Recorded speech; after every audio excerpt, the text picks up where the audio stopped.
نہیں ہے، تو اس کا یہ گناہ مقبول بھی اللہ تعالیٰ کے نزدیک نہیں ہے۔ شرط یہ ہے کہ جو گناہ کا کام کر رہا اس کے اوپر شرمندہ ہو۔ اس کی میں آپ کو چند مثالیں دیتا، لیکن وقت نہیں، صرف ایک دو مثال دیتا ہوں۔ حضرت عمر فاروق رضی اللہ تعالیٰ عنہ کون ہے آپ لوگ جانتے ہیں، کسی کو بتانے کی ضرورت نہیں ہے۔ صلح حدیبیہ کے موقع پر اللہ کے رسول صلی اللہ علیہ وسلم سے تھوڑی سی زبان درازی کر لی۔ وہ کیسے؟ آپ اس کو فتح کہتے ہیں، ہم ذلیل کیوں بن رہے ہیں؟ ہم یہ کیوں کہیں کہ ہمارا کوئی آدمی کافر ہو کر کے جائے تو اسے واپس نہیں کرنا ہے، اور ان کا کوئی آدمی مسلمان ہو کر کے تو اسے واپس کرنا ہے؟ یہ کیوں؟ ہم تو انہیں تلوار دیں گے، ہم ذلت کیوں قبول کریں؟ عمر نے کہا، اللہ کے رسول نے فرمایا کہ اے عمر، میں اللہ کا رسول ہوں، اس کی مخالفت نہیں کر سکتا۔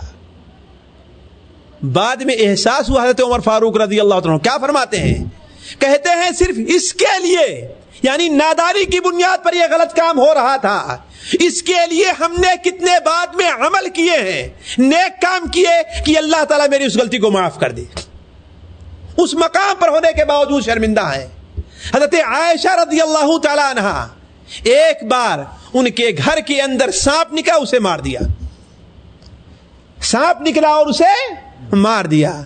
خواب میں آتا ہے کہ وہ اللہ کا نیک بندہ تھا، وہ جن تھا، نمازی تھا، آپ نے اسے قتل کیوں کر دیا؟ حضرت عائشہ گھبرا کر کے بیدار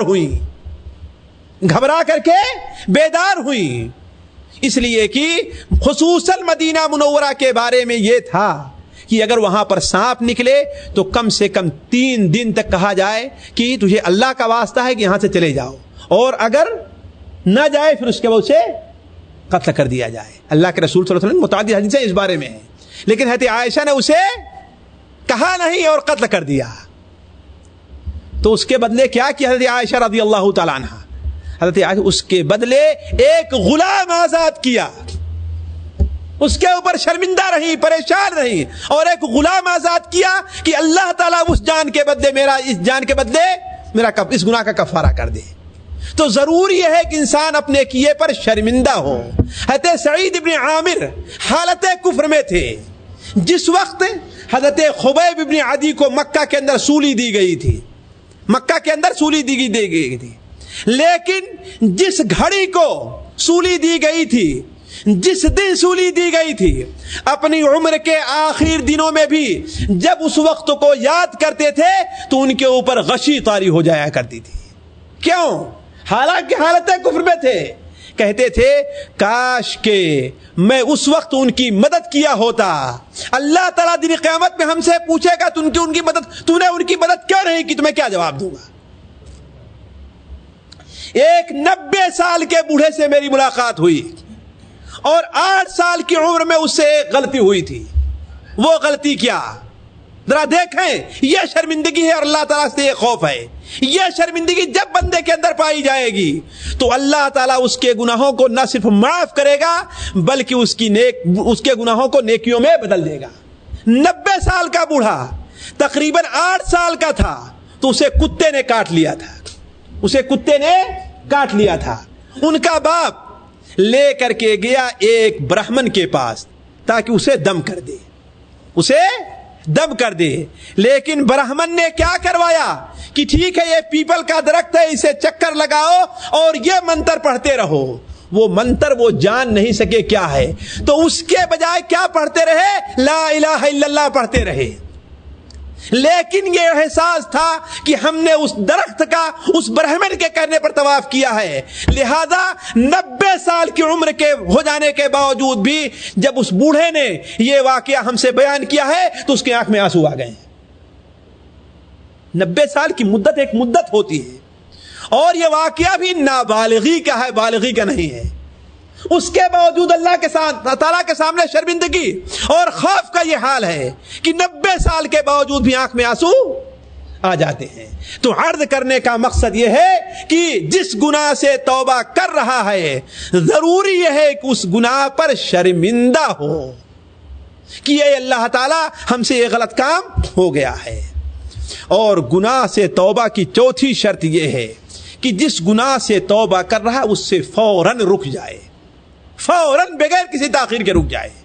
نماز چھوڑنے سے توبہ کر رہا ہے, فوراً نماز پڑھنا شروع کر دے. سود کھانے سے توبہ کر رہا ہے, فوراً سود کھانا چھوڑ دے. زنا سے توبہ کر رہا ہے, زنا کے اسباب کے قریب تک نہ جائے. فلم دیکھنے سے توبہ کر رہا ہے تو کیا ہونا چاہیے؟ ویڈیو اور ایسی ساری کیسٹیں اپنے گھر سے نکال, ورنہ توبہ یہ قبول نہیں ہوگی. وہ لوگ جنہوں نے اپنے گھروں کے اندر یہ بیماری پال رکھی ہے, آنکھوں کے زنا کی, کانوں کے زنا کی اور اپنے زبان کے زنا کی, یعنی ڈش انٹینا وغیرہ, انہیں کم سے کم اس مبارک مہینے میں اس برائی سے توبہ کر لینی چاہیے. پتہ نہیں اس کے بعد اللہ تعالیٰ دوسرا موقع دیتا ہے کہ نہیں دیتا ہے. یہ نہ سوچیں کہ سارے لوگ یہ کام کر رہے ہیں. آپ حشر کے میدان میں صرف اپنا حساب دیں گے, قبر میں اپنا حساب دیں کہ دوسرے کا حساب نہیں دیں گے. ذرا سوچیں, جن لوگوں کے گھروں کے اندر ٹیلی ویژن بھی نہیں ہے, ان لوگوں کے دن رات گزرتے ہیں کہ نہیں گزرتے؟ ان کا وقت گزرتا ہے کہ نہیں گزرتا ہے؟ ان کا وقت پاس ہوتا ہے کہ نہیں پاس ہوتا ہے؟ آپ کہتے ہیں کہ وقت پاس کرنے کے لیے, واللہ یہ وقت پاس نہیں کرنا بلکہ اپنا وقت برباد کرنا ہے. خود اپنے بھی گناہ بول لینا ہے, اور جن جن آدمی کو دکھا رہے ہیں ہم, ان کا بھی گناہ اپنے سر کے اوپر لینا ہے. وَلَا يَحْمِلُ النَّاسُ أَثْقَالَهُمْ وَأَثْقَالًا مَعَ أَثْقَالِهِمْ, دن قیامت میں اپنا بھی بوجھ لے کر کے آئیں گے, اور جن لوگوں کو گمراہ کیا ہے ان کا ہی بوجھ لے کر کے حشر کے میدان میں اللہ تعالیٰ کے سامنے حاضر ہوں گے. تو جس گناہ سے توبہ کرنی ہے ضروری یہ ہے کہ فوراً اس سے رک جائے. اللہ تبارک و تعالیٰ ارشاد فرماتا ہے وَالَّذِينَ إِذَا فَعَلُوا فَاحِشَةً, اللہ کے نیک بندے وہ ہیں, اگر نیک بندے بننا ہے تو غور کریں اس آیت کے اوپر. وَالَّذِينَ إِذَا فَعَلُوا فَاحِشَةً أَوْ ظَلَمُوا أَنفُسَهُمْ, وہ لوگ جب کوئی گناہ کا کام کرتے ہیں, أَوْ ظَلَمُوا أَنفُسَهُمْ, یا اپنے اوپر ظلم کرتے ہیں, فَاسْتَغْفَرُوا لِذُنُوبِهِمْ, تو اللہ تبارک و تعالیٰ سے فوراً اپنے گناہوں کی معافی چاہتے ہیں. کیوں؟ اس لیے کہ وہ جانتے ہیں وَمَن يَغْفِرُ الذُّنُوبَ إِلَّا اللَّهُ, اللہ کے علاوہ کون گناہوں کو معاف کرتا ہے. وَلَمْ يُصِرُّوا عَلَى مَا فَعَلُوا وَهُمْ يَعْلَمُونَ, اور جانتے ہوئے اس گناہ کے اوپر اصرار نہیں کرتے.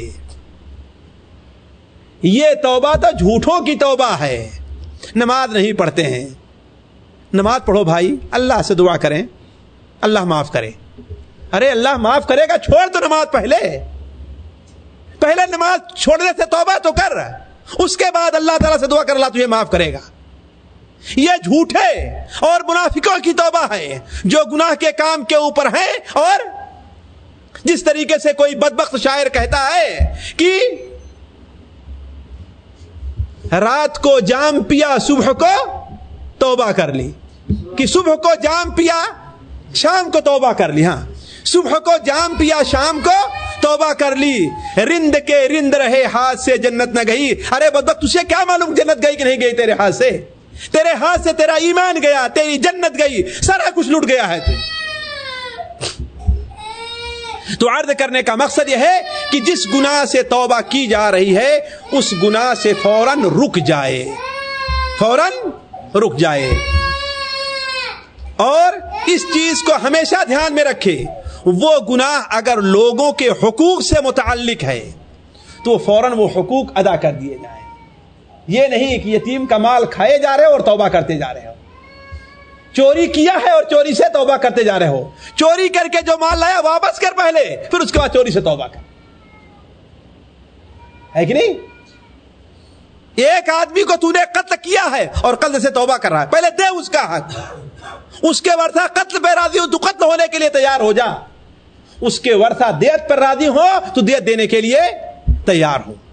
تو عرض کرنے کا مقصد توبہ سے گناہ سے رک جانے کے اندر یہ بھی داخل ہے کہ جس کا حق ہے وہ حق دیا جائے, اور اگر اللہ تعالیٰ کا حق ہے تو فوراً گناہ سے رک جایا جائے.